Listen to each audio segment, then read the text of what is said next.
સુરત બટાર ખાતેના સુમન પાર્થ આવાસમાં રહેવાસીઓમાં ભારે નારાજગી વ્યાપી ગઈ છે. છેલ્લા 4 વર્ષથી પાણી લીકેજ સમસ્યાથી લોકો પરેશાન થયા હોવાનું સામે આવ્યું હતું. સુરતના બટાર આઝાદનગર નજીક આવેલા સુમન પાર્થ આવાસમાં રહેવાસીઓની ભારે નારાજગી જોવા મળી રહી છે. છેલ્લા 4 વર્ષથી પાણી લીકેજની સમસ્યાથી લોકો ત્રસ્ત થયા હોવાનું બહાર આવ્યું હતું.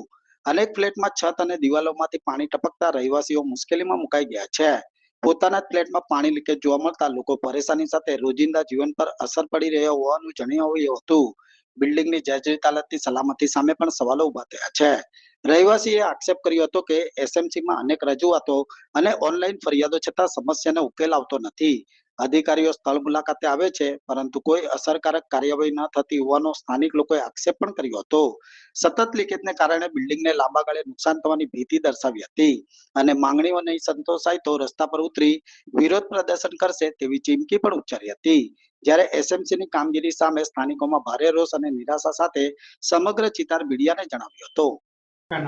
मेरा नाम अंजू जयकिशन नाविक। आपका रहने का ये कौन सा एड्रेस है? ये सुमन पार्क बिल्डिंग है, आजाद नगर में है और ये हम यहाँ 4 साल से रहते। बिल्डिंग बने भी 4 साल ही हो गए। क्या हुआ है, तकलीफ क्या पड़ रही है? तकलीफ यही कि मतलब हम जब से यहाँ आए तब से यहाँ बारिश हो या ना हो, यहाँ पानी टपकने का कैसे कंपलसरी। टपकता है? आप बोल रहे हैं बारिश नहीं होती फिर भी फिर पानी- भी टपकता है, यही तो इश्यू है। मतलब बारिश हो रही तो एक बार हम समझ के ले रहे कि चलो बारिश हो रही, लीकेजिंग हो रही, पानी टपक रहा है कि क्या।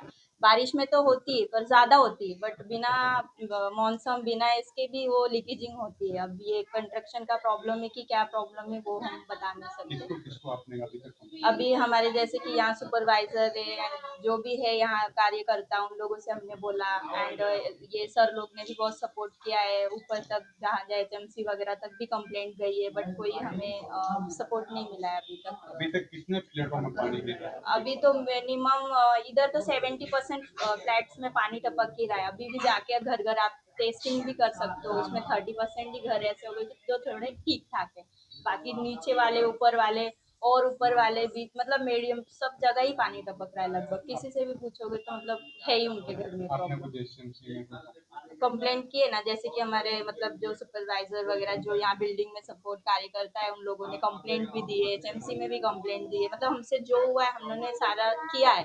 ऐसा नहीं कि हमने कोशिश नहीं किया है कि क्या नहीं किया है, बट हमने सब किया है जो भी है। बट हमें कोई सपोर्ट या कोई ये नहीं मिला अभी तक। जैसा है वैसा ही चल रहा है 4 साल से, आगे बता नहीं सकते क्या है कैसे। बस यही है कि सपोर्ट मिले कि जिसका है कोई सोल्यूशन निकले कि क्या है, ऐसा सब सपोर्ट मिले यही है। અશ્વિનભાઈ અશ્વિનભાઈ આપણે ક્યાં રહેવાનું? મારે અલથાણ સુમન આવાસ કેટલા વર્ષોથી અહીંયા રહ્યો? 3 વર્ષથી શું અહીંયા એવો બનેલો છે? વિવાદમાં શું આવી છે? વિવાદમાં તો કશું નથી, પણ પાણી લીકેજનો પ્રોબ્લેમ છે. શું છે? લીકેજ એટલે સમજી લ્યો ને સાહેબ, પહેલા માળથી લઈને 14 માળ લગીનું લીકેજ બતાવે છે. આજે તમને અંદર લઈ જાઉં તો તમને બતાવું, કારણ કે આમ તમને ખબર નહીં પડે કે કેટલું લીકેજ છે. જોઈ આવ્યો. ઓકે, બસ. હવે ઘર ઘરમાં લીકેજ છે. કોઈને છતમાંથી પાણી પડે છે, કોઈને બાથરૂમ ટોયલેટમાંથી પાણી પડે છે, કોઈને બાલ્કનીમાંથી પાણી પડે, બધાને પાણી પડે. તો હવે તમે કઈ કઈ જગ્યાએ કમ્પ્લેન કમ્પ્લેન તો સાહેબ એસએમસીમાં કરેલી છે, શું કીધું? કારવાડીમાં, કે અમે જોઈ લેશી.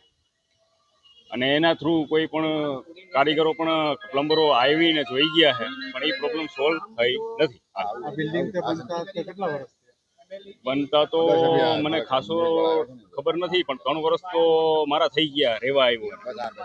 ત્યારથી એવી સમસ્યા છે? એવી જ સમસ્યા પહેલેથી. મારું નામ મહેશભાઈ પરમાર, હું 304 માં રહું છું, સુમન પાર્ક. શું છે તમારી પ્રોબ્લેમ? અમારે સાહેબ જ્યારથી રહેવા આવ્યા છીએ ત્યારથી અમારે પાણી લીકેજ છે. અને હું અત્યારે સોસાયટીનો પ્રમુખ છું. 2 મહિનાથી મેન્ટેનન્સ લેવા જાવ, 5 લાખ રૂપિયા પેન્ડિંગ મેન્ટેનન્સ છે. લેવા જાવી એટલે દરેક ફ્લેટ હોલ્ડર એમ કે છે અમારું પાણી લીકેજ બંધ કરાવો. સાહેબ અમે ક્યાંથી કરાવવાના?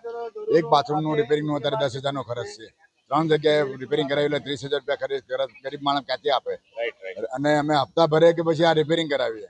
અમે એસએમજીમાં પણ જાણ કરેલી છે, તારવાડી પણ જાણ કરેલી છે, તો હજી સુધી કોઈ નિકાલ નથી આવ્યો. આગળ બિલ્ડરને અમે જોઈન્ટની વાત કરેલી તો એ લોકો આવીને ખાલી લીપાપોતી કરી ગયા છે, પટ્ટો મારી ગયા છે, પણ પાણી લીકેજનું આજ સુધી એક બૂંદ પણ બંધ નથી થઈ.